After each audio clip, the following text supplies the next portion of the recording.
I can admit when I'm wrong, albeit it doesn't happen all that often, but when it does, I can admit that I'm wrong. Give you guys an example. About a year ago, one of the third or fourth videos I ever made on this channel was called Diablo 4 Isn't What You Think It Is. Got over 250,000 views. It was one of the fastest videos I'd ever seen pop off on my channel. And for anybody that's watching this that has a YouTube channel, they know how crazy it is for the third or fourth video of yours to get that many views that quickly. And in that video, I simped for Diablo 4. I said things like, guys, don't worry about it. The cash shop is just there to fund the further development of the game so it can be even better over time. Look, we all have our moments of weakness. I learned from mine. So I was really surprised to see that when I put out my last video about how Diablo 4, an expansion for the game, wouldn't be worth $100, I wasn't expecting such an outcry from people that, well, while many did agree with me, there were a lot that didn't. Many even called me a liar. So today, what I want to do is I actually want to focus in on some of those discussions because I think it's worth having. Because I may not change the hearts and minds of everybody, but if I can change the hearts and minds of a few, well, then maybe we can get better games as a result in years to come. So we're going to listen to the people that disagree with me today. And we're going to see if they can change my mind. Spoiler, they can't. A common complaint that I saw is how unfair and disingenuous it was for me to compare Diablo 4 to Path of Exile, as Path of Exile has had 10 years of content to improve upon itself, and continue to add things over time where Diablo 4 has only been out for less than a year. And from their perspective, this is true. Path of Exile has had over 30 leagues, each bringing new items, systems, content expansions, bosses, monsters, and various improvements to the game over the span of its 10-year reign. Some leagues are more successful than others, some content is kept for the long haul, and other content is removed because players just didn't enjoy it. 10 years is a long time to improve upon your systems, engage with players, and implement the feedback and data that you've learned into the development of the game. While Path of Exile isn't a game for everyone, it is the game for the players that enjoy it because of how well Path of Exile has handled its continued development and its monetization. So yes, this complaint is actually true. They are right. I am wrong in this from a very narrow perspective. A less than a year-old Diablo 4 versus a 10-year-old Path of Exile is an unfair comparison in a world without context. But we don't live in a world without context, and in this matter, context is king. The Diablo series spawned the loot-driven subgenre within ARPGs, aspiring numerous titles to emulate its formula, including Path of Exile. The game's focus on character progression, loot collection, and real-time combat had become a standard in the genre. Diablo was released almost 3 decades ago in 1996, captivating players with its immersive storytelling, randomized dungeon layouts, and loot-driven gameplay. Diablo 2, released in 2000, expanded upon its predecessor's formula, offering more complex character customization, a larger world, and an enhanced storyline. Diablo 2 is often credited with defining the modern ARPG genre, introducing elements like skill trees and a robust multiplayer experience. Then we have Diablo 3 in 2012 and Diablo 4 in 2023, almost 3 decades of games, 3 decades of iterations, opportunities for improvement, innovation, and expansion.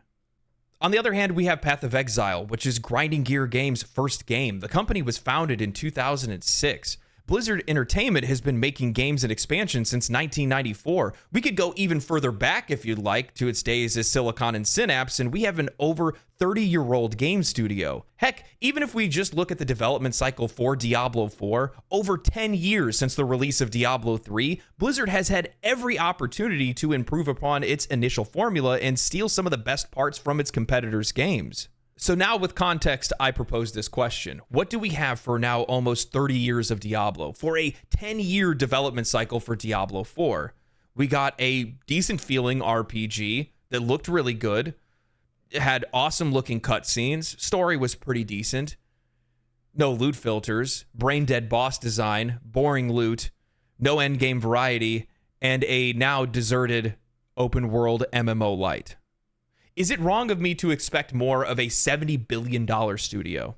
Is it wrong of me to expect more, or is it unfair of me to compare when the studio we're talking about is the grandfather of the genre itself. No, it's not.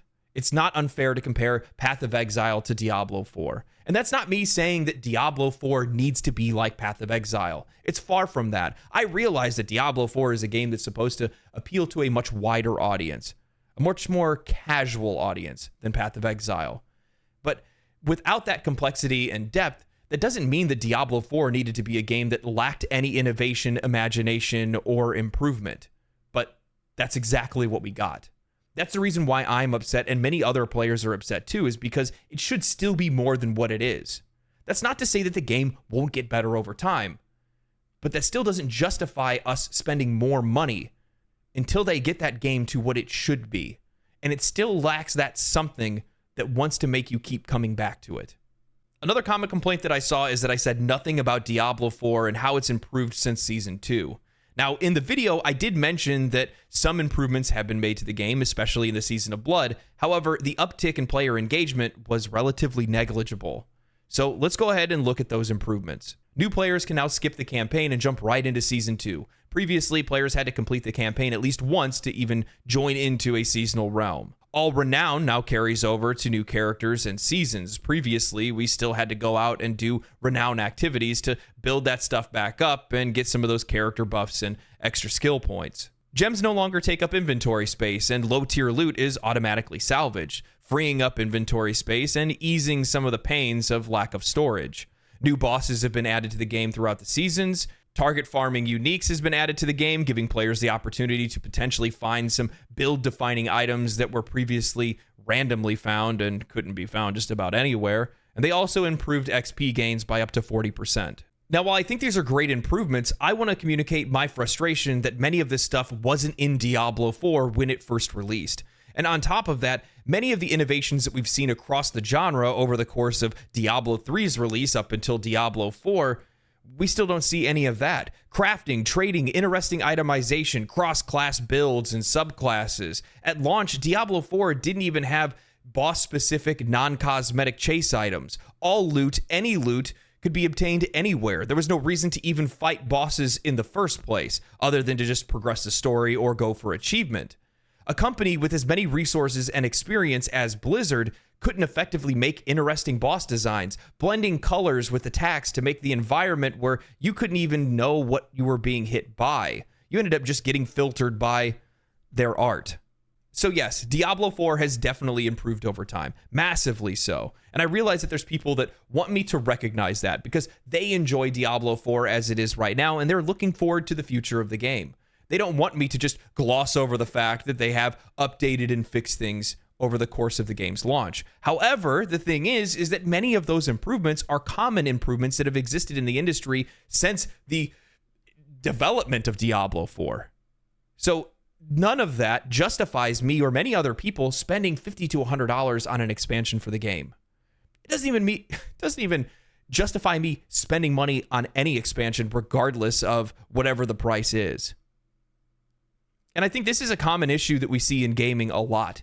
Gamers, every time that the studios start doing something that we want them to, start listening to us, even just for a minute, we start opening our wallets back up. And then the minute we do, the problems start all over again.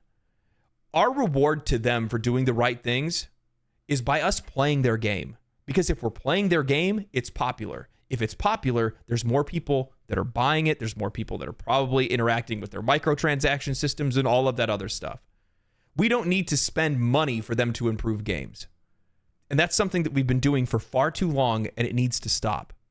Now, the last thing that I want to tackle are sentiments that were shared by both Riker and Asmongold, and this has to do with the complexity and depth of Diablo 4 and how it doesn't really need to position itself as a competitor because it doesn't have the same target audience. Diablo 4 is meant to be a more casual game than PoE. And the way that I worded my arguments about that, well, kind of left me open to this, so I want to clarify. Path of Exile is far too complex and complicated for the layman and honestly even veterans of the genre. I just recently started playing the game in earnest with its last season, and while I've enjoyed myself, I cannot play the game without having done significant research and having max roll opened up on my other monitor. The game has so many separate endgame systems that you genuinely cannot tell at first glance which is going to be the most rewarding or even enjoyable to engage with. The game feels like it has countless ways to level, gear, and progress through the game, and some of the most complex skill and talent systems that I don't think I've seen anywhere else. Path of Exile isn't just a learning curve. It's a learning mountain that once you get to the top, somebody just pushes you off. When I brought up the value proposition between Diablo 4 and Path of Exile, what I was trying to really show off was the comparing and contrasting of meaningful progression. Diablo 4 lacks it completely. Personally, this is my opinion, but when I look at Diablo 4, I see Nightmare Dungeons basically being the exact same thing as Greater Rifts. I look at the Tree of Whispers as basically just a reimagined version of the adventure mode, and the open world lacks really any thoughtful design whatsoever.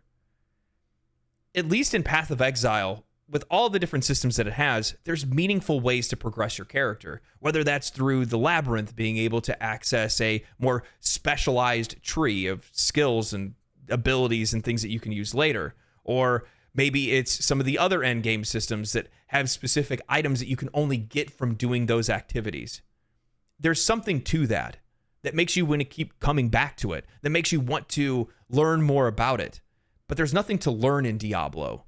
It's just go kill stuff. Hopefully you get a higher number. Okay, you got higher number. Good job. Maybe you can beat Lilith now. There's just nothing to it. And while I realize that this game is supposed to be for a much more simpler audience, for people that aren't looking for something ultra complex, that doesn't mean it shouldn't have meaning. And for me, Diablo 4 doesn't have meaning. All in all, I expect more from the company that created the genre, from the company that made the game that inspired all of its competition, with some odd over 9,000 people that worked on the game over its creation, as well as all the money that they invested. I would expect an improvement over previous iterations and innovations within the genre. So when that same company is coming at me asking for $50 to $100 for an expansion of a game that didn't meet mine or many other players' expectations, that still has a long ways to go to improve, I mean, we still don't even have stash tabs. Loot filters don't exist. The overworld endgame still lacks really any meaningful purpose.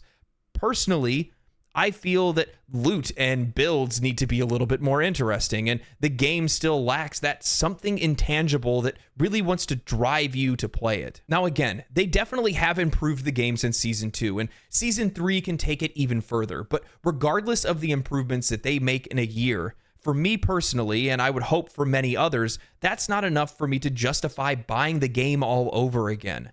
Am I to believe that in tandem, when developing Diablo 4, they have developed a second Diablo 4 to layer over on top of it? Or they developed a second Diablo 4 in less time than it took them to make the base game? These are MMO expansion prices or higher. And for me, that's way too much, too early, for too little work. But that's just for me, and it could be different for you. And what I say in these videos are just my view of what I think about the game and what I think about the industry. That doesn't necessarily mean that that is your opinion or it needs to be everybody else's. But I do hope that having discussions like these do help people try to make smarter purchasing decisions in the future. Be a little bit more patient. Hold out a little bit longer because we're going to get better games as a result. Opening our wallets to that much money so quickly doesn't make a lot of sense to me. That's the whole reason I made the video in the first place. Not saying that the game is doomed. Not saying that the game has no chance at all for survival. Though it does look relatively bleak. If you watch any of the trailers for Path of Exile 2, you cannot tell me that that game doesn't look like a massive innovation over the genre. It looks incredible. Look, I started this channel mostly about Diablo 4, and I pivoted away from that mostly because I didn't like the game. And I just don't like making a ton of content about games that I'm not enjoying. And I'm not going to continue to pretend like I do or whatever else just to get views or something like that. No, the idea is for me to be as genuine as I possibly can with these discussions, with these videos that I make. And that's what I'm doing right now.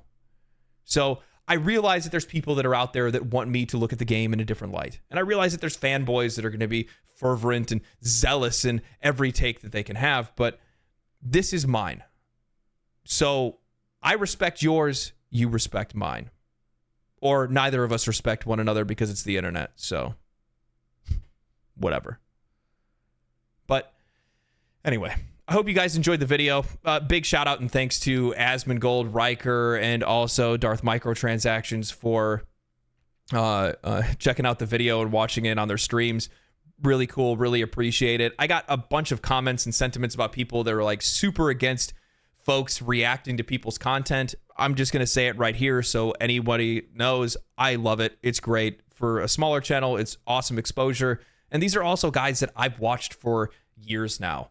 Asmongold, I honestly don't even know how long I've been watching him for. It's far too long. So anytime I get to see their takes and their opinions, you know, contrasted with my own, it's awesome because it gives me the opportunity to maybe sometimes sit back and think about the way that I'm thinking about things, maybe approach my content in a different way. And I always appreciate that kind of feedback. And I also appreciate their communities because I'm a part of them. So, yeah. Thanks for watching. Stay cool, stay righteous, stay safe. I'll see you guys in the next video. Peace. Oh, one more thing before you go. We just hit 30,000 subscribers on this channel in the first year of it being up. That is crazy. You guys are crazy. Thank you guys for everything. And I cannot wait to make videos in 2024. You guys rock. Yeah, that's all. That's all I got. All right, bye.